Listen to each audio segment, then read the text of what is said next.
Nah, sekarang kita masuk ke yang final nih. Nah, ini adalah kira-kira yang ada di slide ini, yang ada di dalam satu slide ini, diharapkan bisa menggambarkan ringkasan dari PP23 ya.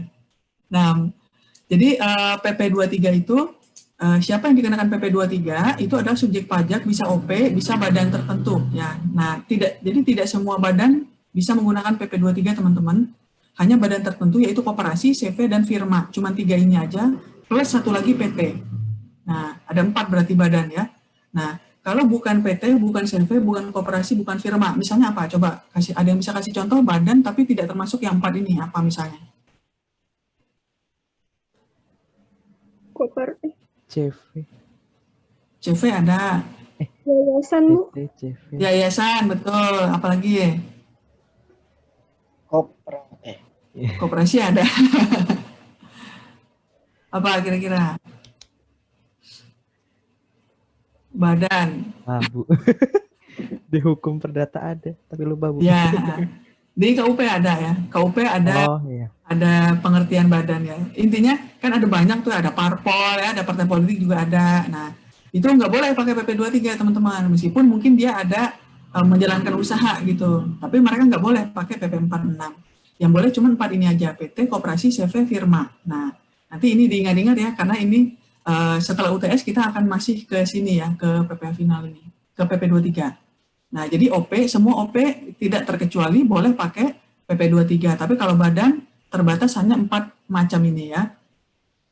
Dengan syarat peredaran brutonya sampai dengan 4,8. Nah, bahasa sampai dengan itu berarti kalau pas 4,8 kira-kira dia boleh pakai PP23 atau enggak, teman-teman?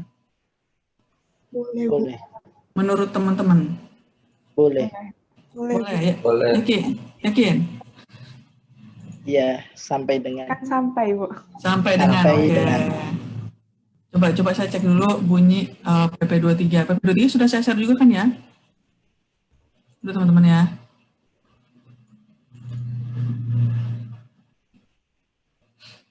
Nah, di PP23 itu bahasanya adalah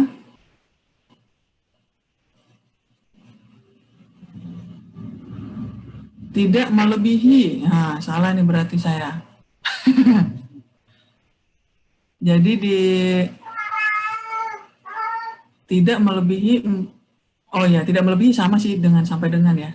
Jadi kalau 4,8 itu masih boleh pakai PP23. Kalau pas banget gitu ya, 4,8 M gitu, pas 4,8 berarti masih bisa. Nah, yang nggak boleh itu kalau dia memilih untuk dikenai PPh umum. Ini maksudnya ketentuan umum PPh tadi. Ya, kalau dia memilih berarti dia nggak boleh pakai PP23. Atau kalau WP badan, kalau dia dapat fasilitas, dia memanfaatkan ini tax holiday, tax allowance, maka dia juga nggak boleh pakai PP23. Kalau dia BUT juga dia nggak boleh pakai PP23. Kalau dia CV atau firma yang berbentuk, nah ini maksudnya gini, jadi ini sebenarnya badan tapi nggak apa-apa ya saya terangin sekarang. Nah, CV atau firma ini kan kadang suka gini teman-teman, konsultan misalnya ya. Konsultan, beberapa orang konsultan, misalnya saya konsultan pajak, kemudian saya sama teman-teman saya ada 3 orang misalnya atau 5 orang, saya bikin CV atau firma. CV atau firmanya ini konsultan pajak gitu. Jadi CV konsultan pajak Mina dan rekan misalnya gitu ya. Nah, karena yang boleh pakai PPh final karena pekerja bebas itu tidak boleh pakai PPh final, maka saya ngakalin gitu dalam tanda kutip ya, saya ngakalin karena saya OP pekerjaan bebas, saya nggak boleh pakai PP23. Ya udah saya bikin aja CV atau firma, ya kan? Kalau CV atau firma kan ini boleh nih sama aturan ini ya, CV atau firma boleh. Saya bikin deh tuh kan CV Nina dan rekan gitu. Nah, tapi CV-nya sama konsultan pajak juga, maka saya tetap nggak boleh pakai PP23 ini karena sudah dikecualikan di dalam aturannya. Jadi CV firma yang dibentuk beberapa OP dengan keahlian khusus dan menyerahkan jasa sejenis dengan pekerjaan bebasnya tersebut. Itu ya. Nah, pekerja bebas itu ada di objek pajaknya ini teman-teman yang di tengah. Nah, objek pajak ini kan penghasilan dari usaha tidak melebihi 4,8 M kecuali jasa sehubungan pekerjaan bebas. Jadi di sini dikecualikan ya teman-teman, pekerjaan bebas itu nggak boleh pakai PP23. Kalau nggak boleh pakai PP 23 berarti dia pakai ketentuan umum. Nah, kalau pakai ketentuan umum berarti dia pakai norma gitu artinya, maksudnya. Ya, paham sampai sini ya? Nah, tadi kalau saya bikin CV, boleh dong pakai PP 23, tetap nggak boleh juga. Jadi kalau konsultan, bikin CV-nya konsultan juga, maka nggak boleh. Kecuali saya konsultan, saya bikin CV-nya penjahit misalnya gitu. Nah, itu nggak apa-apa gitu ya. Jadi WPOP yang punya keahlian khusus, terus dia menyerahkan jasa sejenis dengan pekerjaan bebasnya. Itu konsultan bikin CV konsultan, berarti dia nggak boleh pakai PP 23. Tapi kalau konsultan bikin CV dagang elektronik misalnya gitu, nah itu boleh, nggak apa-apa dia pakai PP 23 gitu ya. Kemudian yang dikecualikan objek pajak yang nggak boleh pakai PP 23 ini juga adalah penghasilan di luar negeri yang udah kena PPh final tersendiri, misalnya kayak jasa konstruksi, itu kan udah kena PPh final sendiri ya. Kemudian apalagi yang kena final, konstruksi, real estate, sewa rumah gitu, sewa rumah kan juga udah kena PPh final sendiri, maka dia nggak boleh pakai yang PP 23 ini. Kemudian PPh yang penghasilan yang bukan objek. Ya udah jelas bukan objek ya, masa dikenain lagi gitu ya, enggak ya. Nah, berbeda dengan PP 46, kalau PP 23 ini ada jangka waktu. Kalau PP 46 dulu nggak ada jangka waktunya teman-teman. Nggak ada jangka waktu, jadi sepanjang sampai dia bangkrut gitu, misalnya perusahaannya atau OP-nya itu dia boleh pakai final. Tapi kalau di PP 23 itu ada jangka waktunya, untuk OP 7 tahun, PT 3 tahun, CV firma koperasi 4 tahun. PPh totalnya besarnya 0,5%. Nah, jangan lupa nih, kalau jadi defaultnya PP 23 itu otomatis teman-teman.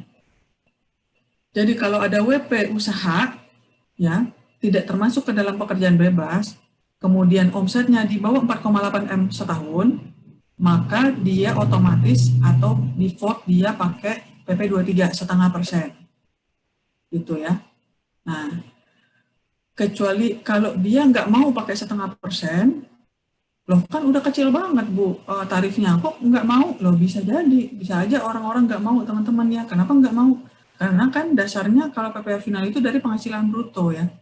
Nah sedangkan kalau misalnya dia bisa bikin pembukuan yang bagus, misalnya dia rugi, dia boleh nggak bayar pajak.